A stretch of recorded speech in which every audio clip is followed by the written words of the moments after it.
it is something that builds up.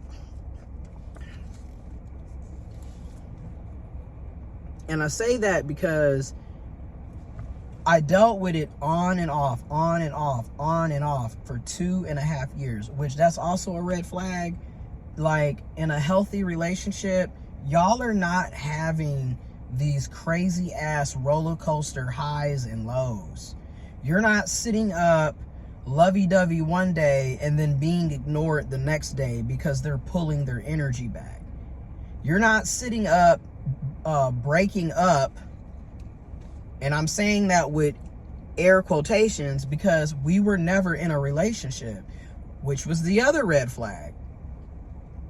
You're not in a relationship, but you're sitting up here having relationship dynamics, behaviors, experiences, and you're literally having relationship arguments with someone that you're not in a relationship with.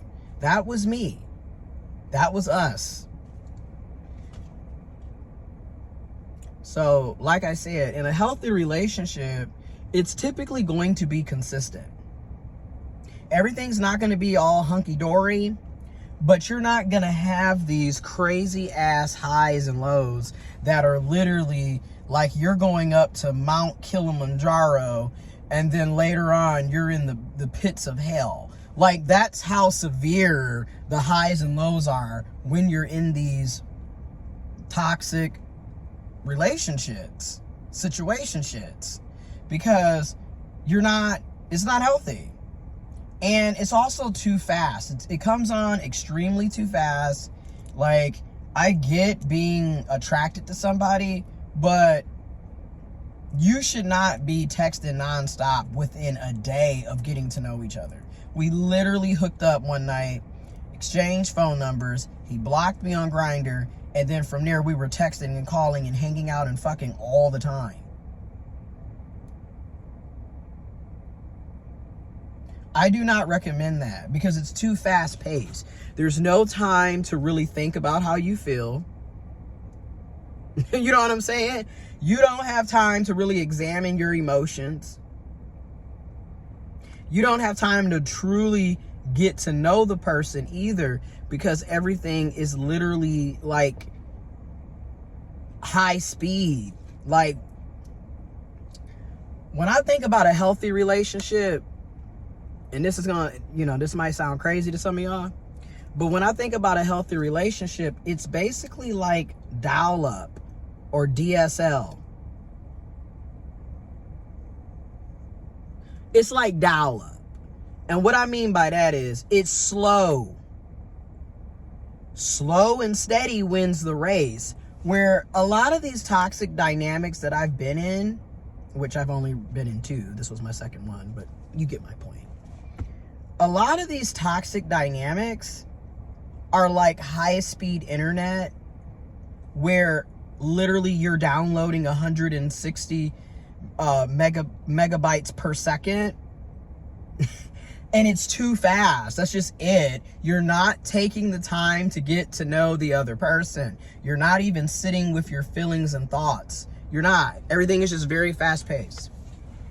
Do not recommend. Another thing, as I examine things, a lot of what we did was clearly based around sex.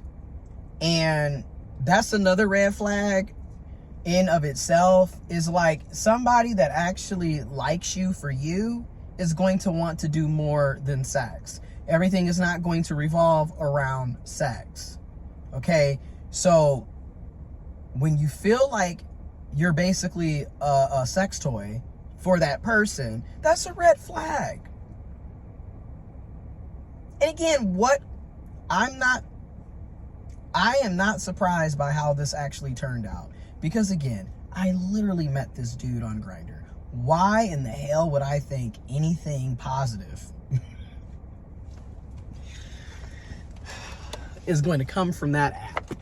It's literally, people can talk all day about it being a dating app. You can meet friends. It is a fucking hookup app for the vast majority of the users that are using it. Most of us are not going on Grindr to find friends, okay, or even to date. You're going on there because you're horny and you're trying to get a hookup. That's what the vast majority of the users on that app are doing. So I'm not surprised that this ended up being a situationship. I'm not surprised that my needs ended up never being met. I'm not. I'm not blaming the other person either, because at 32 years old, I was a willing participant in this for 2.5 years. Met this person when I was 29, July 2022. It is now April 2025.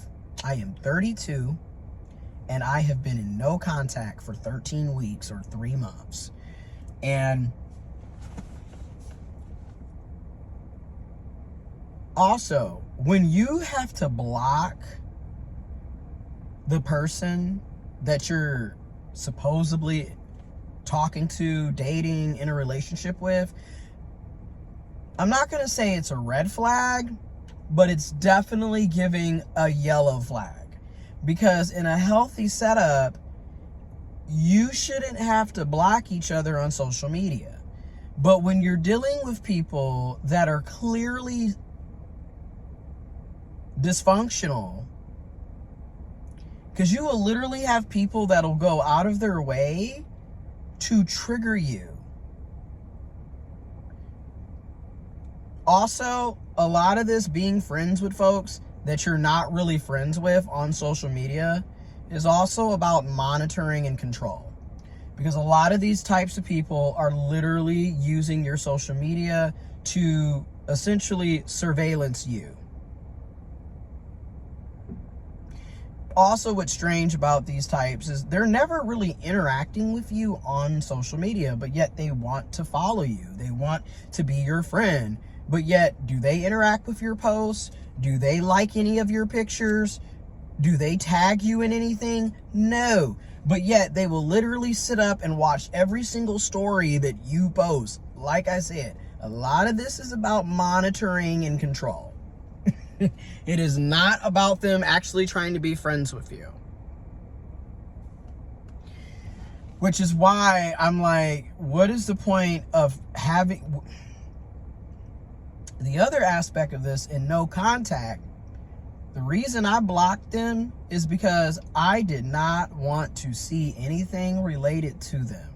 Their face, their posts, somebody tagging them.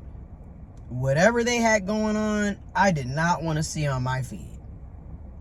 Also, judging on the other times when I left this person, or I called myself leaving this person alone, leaving the situationship alone, I ended up getting hoovered back into the damn situationship, back to dealing with this person, because I didn't block them. One of the ways to go no contact successfully is blocking them on social media and blocking their phone number and deleting their contact and holding yourself accountable.